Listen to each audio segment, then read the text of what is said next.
어떻게 보면 건강을 확인하는 데에서 혈액 검사가 굉장히 필수적인데요. 다들 이렇게 검사를 하시지만 병원에 가서 설명을 다 듣고 나서도 집에 와서는 이게 뭐지? 뭐였더라? 뭐라고 하셨는데? 라고 이렇게 기억하지 못하는 경우도 많고. 안녕하세요. 박정윤의 멍냥멍냥의 박정윤 수의사입니다. 오늘은 그 반려동물의 건강검진 중에 가장 기본적이면서도 중요한 혈액검사에 대해서 이야기해 보려고 합니다.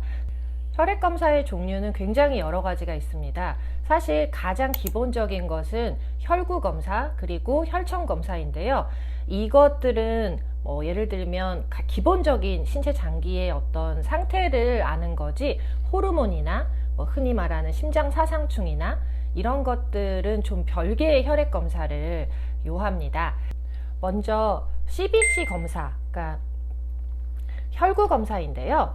혈구를 세는 거예요. 혈구의 수를 세는 거죠. 예를 들면 혈구라고 하면 백혈구, 적혈구 이런 그 혈구들의 수를 세서 백혈구가 많다, 염증이 있나? 혹은 적혈구가 너무 적다, 적혈구의 비율이 적다면 빈혈이 있나? 혈소판이 너무 적다, 혹은 지혈장애가 있나? 이런 식으로 염증이나 빈혈, 지혈장애, 혹은 기생충 감염 등을 이렇게 추측할 수 있는, 파악할 수 있는 그런 기본적인 혈구 검사입니다. 혈구라는 말도 굉장히 낯설 수 있는데요.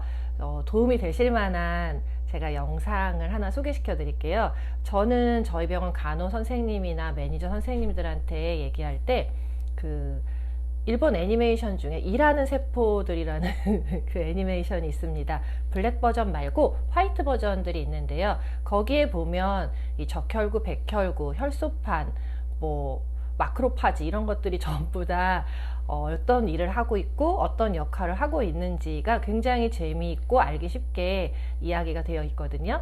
좀 더 공부해 보시고 싶으신 분들은 그런 것들을 보시는 걸 추천드립니다. 두 번째 검사는 혈청화학 검사입니다. 세럼 케미스트리라고 하는 그런 검사인데요. 이 혈액을 분리하고 나면 맑은 물이 있어요. 그 맑은 물을 혈청이라고 하거든요. 이 혈청 안에 있는 그 특이적인 신체 장기에 특이적으로 존재하는 효소의 농도를 측정해서 그 신체 장기의 기능을 평가하는 검사입니다. 예를 들면 ALT라고 하는 수치가 있어요. 이 효소는 간에서만 생성되는 특이적인 효소입니다. 그럼 만약에 이게 높다면 간이 지금 뭔가 기능적으로 이상이 있어서 효소를 많이 분비하고 있는 거죠. 혹은 BUN이라고 하는 수치는 사실은 혈액 내에 노폐물이 쌓이는 건데요. 이 질소가 신장에서 배설되는 특이적인 효소예요. 그런데 이게 높다면 신장이 계속해서 정상적으로 배출을 못하고 있기 때문에 신장이 기능을 못하고 있구나 라고 유추할 수 있는 거죠. 이런 식으로 BUN, 크레아티닌 이런 것들은 신장과 관련된 그런 효소치, ALT, AST, ALP 이런 것들은 간과 관련된 효소치, 이런 식으로 이렇게 특이적인 효소들을 가지고 측정할 수 있습니다. 그런데 이 ALT를 제외한 AST나 ALP 같은 경우는 간 수치라고 뭉뚱그려 이야기를 하지만 간에만 있는 건 아니에요. 호르몬, 쿠싱이나 이런 것들 때문에 호르몬 수치가 문제가 생겨도 높아질 수 있고, 간 안에 있는 담낭, 그 간에 있는 담낭에 문제가 생기거나 담관에 문제가 있어도 높아질 수 있어요. 그런 걸 가지고 이게 특이적으로 높다면 다른 좀 더 추가적인 혈액 검사를 하게 되겠죠. 호르몬 검사를 한다던가 간 기능 검사를 한다던가 초음파를 보면서 담도나 담낭의 상태를 본다던가 하는 기본적인 신체 장기의 어떤 문제점을 1차적으로 파악하게 해주는 검사라고 생각하시면 됩니다. 많이들 이 혈액 검사 항목이 어떤 데는 10개고 어떤 데는 15개고 어떤 데는 5개만 하고 이게 왜 달라요? 라고 하시는 분들도 계세요. 이 혈청화학 검사의 종류는 굉장히 많아요. 한 15개에서 18개 정도까지의 효소치들을 한 번에 검사할 수도 있는데요. 여기에서 필요한 것들만 검사를 하기도 합니다. 마취 전 검사들 항목에 7개에서 10개 정도의 항목을 보통 검사하는데요. 그렇거나 아니면 나이가 좀 더 있다, 아니면 전체적인 종합검진을 하겠다라고 하면 항목이 훨씬 더 많이 늘어나겠죠. 혹은 구토나 설사 때문에 이제 내원을 했을 때에는 여러 가지 뭐 췌장과 관련된 효소치도 보겠지만 췌장염 키트를 함께 보기도 하고요. 그리고 반드시 전해질, 나트륨, 뭐 클로라이드, 칼륨 이런 것들, 구토를 하게 되면 몸에서 전해질의 균형이 완전 깨지거든요.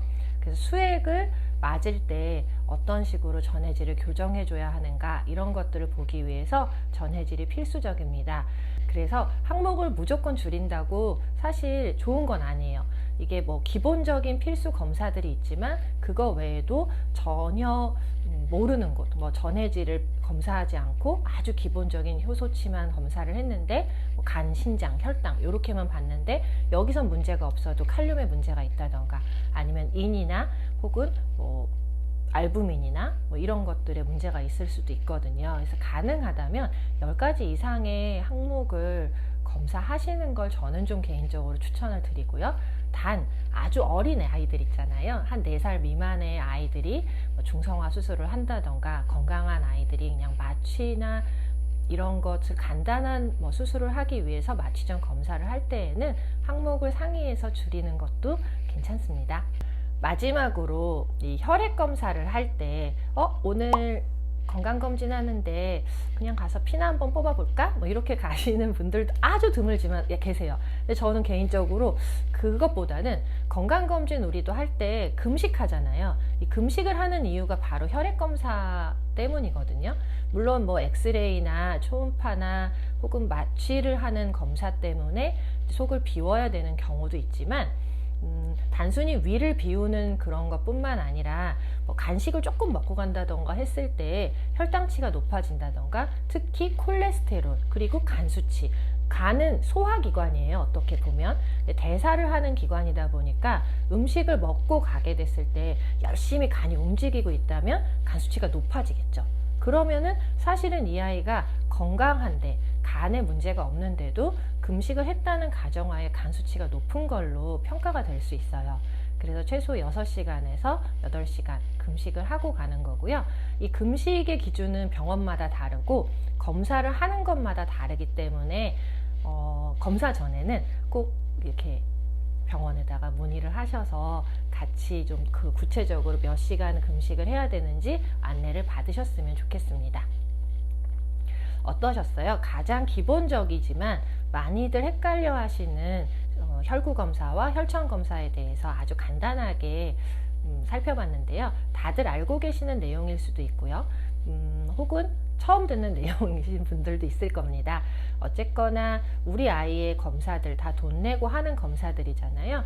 막연하게 듣지 마시고 저는 가능한 프린트물을 받는다던가 사진을 찍는다던가 해서, 아니면 그게 아니어도 간단한 건강 일지를 만들어서 오늘 검사에 아이가 어떤 수치가 얼마였는지, 그리고 다음번 검사에는 얼마였는지, 이런 것들을 계속 팔로우 할 수 있는 그런 데이터를 만들어 두시는 게 가장 중요할 것 같습니다. 혈액 검사는 한 번의 검사로 결정되지 않는 경우들이 많아요. 여러 번의 정기적인 검사를 가지고 그 아이의 상태의 변화를 보는 것이 훨씬 더 중요하기 때문에요. 그 자료를 갖고 계시는 건 도움이 될 것 같습니다. 네, 많은 도움이 되셨으면 좋겠고요. 네, 금방 또 찾아뵙겠습니다. 감사합니다.